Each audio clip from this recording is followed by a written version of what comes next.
अच्छा, अब हम करेंगे just in time. JIT। Just in time सबसे आसान तरीके से कम लफ्जों में मैं आपको बताना चाहता हूं कि हम तभी प्रोड्यूस करेंगे, तभी प्रोडक्ट बाय करेंगे जब हमारे पास ऑर्डर होगा। सही है ना? ये रही कंपनी। कस्टमर मेरे पास आया, उसने कहा 100 यूनिट दो। कंपनी ने सप्लायर से बोला 100 यूनिट दे दो। यहां से माल यहां पर आया और यहां डिलीवर कर दिया। इसे हम कहते हैं जस्ट इन टाइम। यानी कि हम तभी गुड्स डिलीवर करेंगे, प्रोड्यूस करेंगे, बाय करेंगे जब हमारे पास ऑर्डर होता था। इससे पहले क्या होता था, सुन ले मेरी बात। ये एक कारखाना, फैक्ट्री लगी हुई है, प्रोडक्शन वर्कर्स हैं यहाँ पे, सब चीजें मशीन लगी हुई हैं। सुबह आएंगे, काम करना शुरू हो जाएंगे, शुरू हो जाएंगे, शुरू हो जाएंगे, शुरू हो जाएंगे। ये इन्वेंट्री बढ़ती जा रही है, बढ़ती जा रही है, बढ़ती जा रही है। और ये अभी हम इससे पहले करके आए कि इन्वेंट्री बढ़ने के क्या नुकसान होते हैं। अब बहुत सारी चीजें हो जाती है ना। तो उन्होंने कहा यार क्यों कर रहे हो ये, मतलब उन्होंने कहा यार क्योंकि वर्कर्स को पेमेंट तो हमने दी हुई है, वो क्या खाली बैठेंगे? रेंट भी हम भर रहे हैं, तो क्या खाली बैठेंगे? नहीं, काम करो, काम करो, काम करो, काम करो। ये जैपनीज की फिलॉसफी थी कि उन्होंने कहा एक काम करो, हम एक चीज लेकर आते हैं जस्ट इन टाइम। 1920 से ये आई थिंक स्टार्ट हुआ था, और कार मैन्युफैक्चर से स्टार्ट हुआ था, इंडस्ट्री से। उन्होंने कहा यार अब ऐसा नहीं करना, अब हम तभी गुड्स बनाएंगे, तभी गुड्स ऑर्डर करेंगे जब हमारे पास ऑर्डर होगा। मतलब हमारे पास पहले से तैयार शुदा आइटम नहीं होंगे। सही है ना? मतलब ऐसा नहीं, जैसे फूड होता है ना, ऐसी एग्जाम्पल दे रहा हूं मैं। फूड में होता है ना, ये पहले से नहीं बना के बैठे हुए होते। आप जाते हैं कराची, कहीं पे भी जाते हैं, आप ऑर्डर करते हैं, वो तभी बनाना स्टार्ट करते हैं, ये नहीं कि वो पहले से बनाए हुए। ठीक है ना? हाँ, ये है कि पहले से उनके पास इंग्रेडिएंट्स मौजूद होते हैं। ठीक है। अब देखो भाई, ये बेसिकली जस्ट इन टाइम की फिलॉसफी है। अब जस्ट इन टाइम के बारे में कुछ चीजें, सबसे सबसे इंपॉर्टेंट चीज जो है ना, ये मैं यहां से स्टार्ट करूंगा। Accurate demand forecast. बस ये देखो, ये सिस्टम सिस्टम कैसे लगता है। मैंने कहा कि मैं जो हूं वो जस्ट इन टाइम लगाने जा रहा हूं, तो इसका जो मेन हीरो है ना इस पूरे सिस्टम का, वो होता है सप्लायर। ये इसका जो है मेन हीरो है, सप्लायर जो है। मैं उसके पास गया, मैंने कहा भाई मैं जो हूं वो जस्ट इन टाइम लगाना चाह रहा हूं। अब वो समझ गया जस्ट इन टाइम का मतलब ये है कि भाई इनके पास गुड्स नहीं है, जैसे ही ऑर्डर आएगा, सही ना, इनको गुड्स डिलीवर करने पड़ेंगे। तो सप्लायर ही पूछेगा आप एक काम कर बताएं कि आप एक वक्त में कितना ऑर्डर कर सकते हैं। कंपनी ने कहा हम नहीं बता सकते आपको कि एक वक्त में 200 भी आ सकता है, 20,000 भी आ सकता है। तो सप्लायर उनसे बोलेगा अब आप जस्ट इन टाइम पे नहीं जाएं, क्योंकि सप्लायर, पहले आपको सप्लायर को तैयार करना पड़ेगा। सप्लायर ने कहा मैं ठीक है सर, एक बारी में 500 मैक्सिमम यूनिट दे सकता हूं। तो कहा हाँ, हमारी डिमांड 500 ही होती है, 500 से अंडर ही होती है। तो पहली चीज जो यहां पर ये वाली बात कर रहे हैं कि एक्यूरेट डिमांड आपकी फोरकास्ट होनी चाहिए कि इससे ज्यादा गुड्स नहीं होते। ठीक है ना? पहली चीज तो ये फीचर्स है। दूसरा, you must have excellent relation with supplier. क्यों भाई? अब फर्स्ट करें, आपने सप्लायर की पेमेंट डिले कर दी, सप्लायर ने कहा भाई अब मैं गुड्स नहीं डिलीवर कर रहा। ओ भाई, यहां पर आपके पास टाइम नहीं है इन सब चीजें रिजॉल्व करने का। तो सप्लायर से बहुत अच्छा आपका रिलेशनशिप होना चाहिए कि सप्लायर आपको टाइम पे भी डिलीवर करे, अगर कभी पेमेंट में मसला आ जाए। क्योंकि देखो यहां पर एक चीज याद रखना, यहां पर मिस्टेक का आपके पास मार्जिन नहीं है।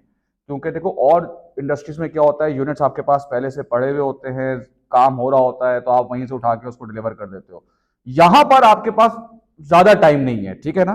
तो पहली चीज तो ये हो गई। दूसरा है मल्टी स्किल्ड स्टाफ। ना what is multi skilled staff?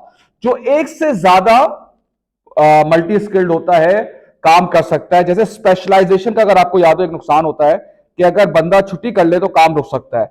यहां पर ये, क्योंकि भाई गलती की गुंजाइश नहीं है, नो टॉलरेंस है भाई, अभी अब बिल्कुल नहीं हो सकता। अब तो अब क्या हो सकता है कि अगर कोई 2-3 बंदे छुट्टी कर ले तो ये ना हो कि काम रुक जाए। ठीक है ना? काम नहीं रुकना चाहिए, इसलिए हमने मल्टी स्किल्ड स्टाफ लिया है। Equipment must be flexible. Flexible again, flexible equipment क्या होता है? जब आप एक ही यूनिट से डिफरेंट प्रोडक्शन कर सकते हैं। इसके भी रीजन बिल्कुल वही है कि अगर दूसरा मशीन है, कोई मशीन खराब हो जाए, तो प्रोडक्शन पे उस वक्त जो काम हो रहा है उस पर कोई फर्क ना है। करेक्ट? क्योंकि हम तभी प्रोड्यूस करते हैं जब हमारे पास ऑर्डर होता है, और ऑर्डर फुलफिल करने का हमारे पास ज्यादा टाइम नहीं होगा।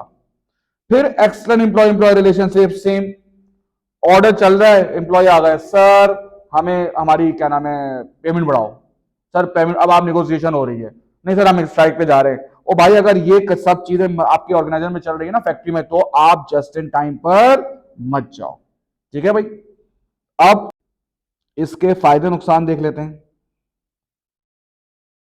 फायदे नुकसान क्या है भाई? Reduce stock storage cost and holding cost. अब देखो भाई जाहिर सी बात है, जस्ट इन टाइम में क्या है, आप वैसे ही ऑर्डर के बगैर प्रोड्यूस ही नहीं कर रहे। मतलब ये कस्टमर आया, ये कंपनी में आया, उसने ऑर्डर दिया फैक्ट्री में, हमने मंगवाया, यहां से माल इधर आया, इधर से इधर चला गया। इसका मतलब है आपकी जो स्टोरेज से रिलेटेड सारी कॉस्ट है, गुड्स को स्टोर कॉस्ट है, वो सारी कॉस्ट क्या हो गई बेटा? सेव हो गई। ठीक है।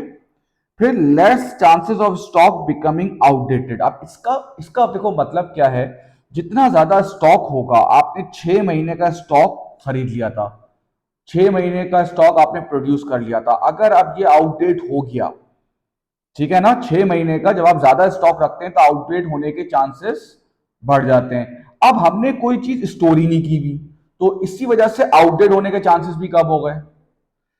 अब the greater flexibility system demand, अब इसको अंदाजा लगाएं, फ्लेक्सिबल सिस्टम कैसे है? हमारे लेबर फ्लेक्सिबल हैं, हमारी मशीन्स फ्लेक्सिबल है। फ्लेक्सिबल क्या होता है बेटा? चेंज करना अकॉर्डिंग टू द एनवायरमेंट। क्या आप आराम से जितना जल्दी चेंज कर सकते हैं अपने सिस्टम को? जैसे फॉर एग्जांपल अब ये आप एक जिसे कहते हैं ना, आप एक लॉन्ग स्लीव टी शर्ट बना देते हैं, ठीक है ना।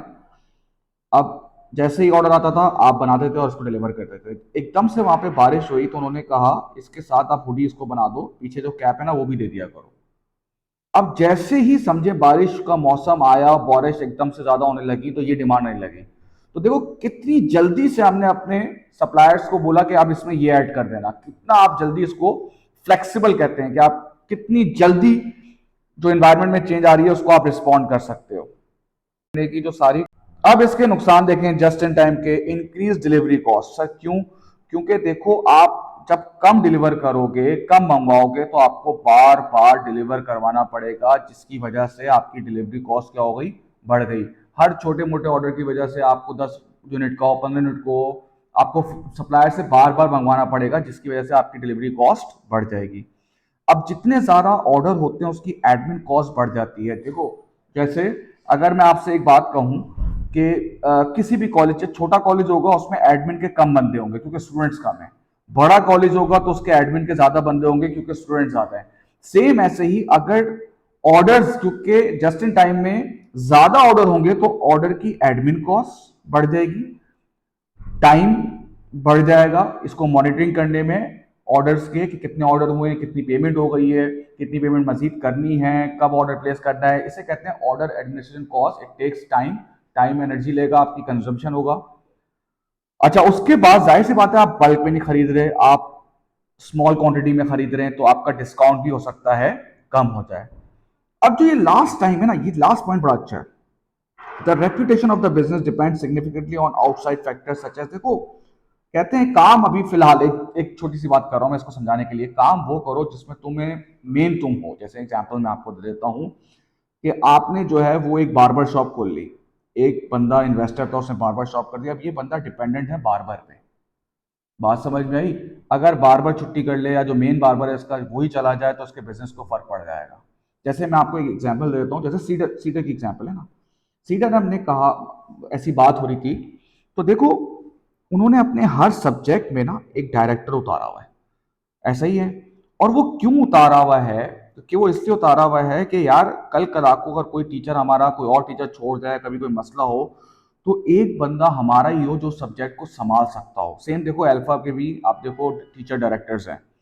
तो यहां पर उसने बोला कि जो आपका पूरा बिजनेस चल रहा है इसका मेन जो हाथ में है ना, वो सप्लायर के हाथ में, पूरा जिसे कहते हैं गेम सप्लायर के हाथ में है, आपके हाथ में नहीं है।